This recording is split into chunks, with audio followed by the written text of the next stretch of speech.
हम शुभ दिन है आज। हम खरवास के आज के बाद से 12 बजे के रात से खरवास ख़त्म हो जाएगा। खरवास ख़त्म हो जाएगा तो हम समझते हैं कि खरवास में हर नई नई संगठनात्मक काम, नई नई ऊर्जा के साथ, नई नई सोच के साथ हम संगठन को मजबूत करेंगे और खरवास के बाद कई ऐसे बातें होंगी जो आपके बीच में हो। सर, खरवास के बाद कहा जा रहा है कि तमाम जो कांग्रेस के विधायक हैं वो एनडीए के संपर्क में है, कांग्रेस टूट सकती है। देखिए, कहने के हम भी कह सकते हैं कि बीजेपी के और जदयू के भी हमारे संपर्क में है, तो ऐसा कहना, मैं लगातार 2 टर्म में विधायक रहा, लगातार चलता रहा, लेकिन जो टूटने वाला रहता है वो पता भी नहीं चलता है। जब वोट चोरी करना रहता है तो अब चोरी हो जाता है, पता चलता है। लेकिन एक चीज़ आपके चैनल के माध्यम से, आप लोगों के माध्यम से स्पष्ट कर दूं कि मेरे जो विधायक हैं 6, वो सारे इंटैक्ट हैं। आने वाला समय में उनको यदि समाचार बनाना है तो इस तरह के मुद्दे कहते रहें, लेकिन आप जानते हैं कि राजनीति में जो बात कही जाती है वो करी नहीं जाती है, और जो करी जाती है वो किसी को बताई नहीं जाती है। तो इसी से अपन मान लगा। मंत्री यात्रा पे निकल रहे मुख्यमंत्री।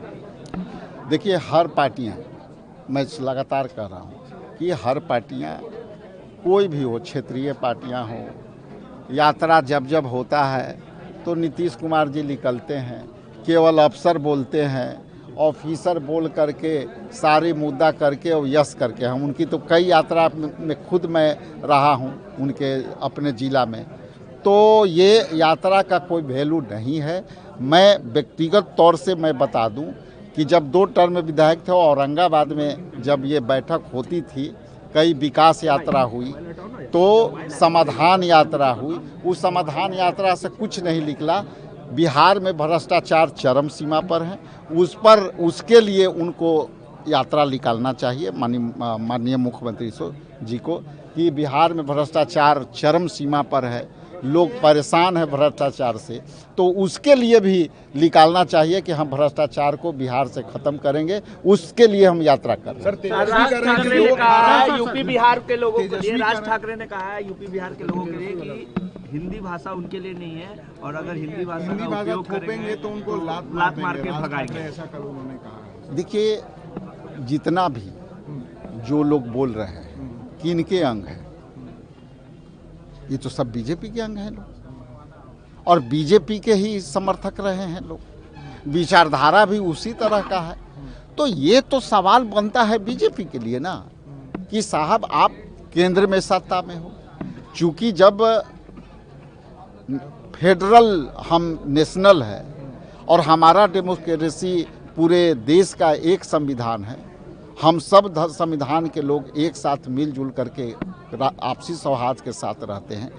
यहाँ कई भाषा, अलग अलग राज्य में अलग अलग लैंग्वेज, अलग अलग खान पान सब है, सबकी अपनी अभिव्यक्ति है।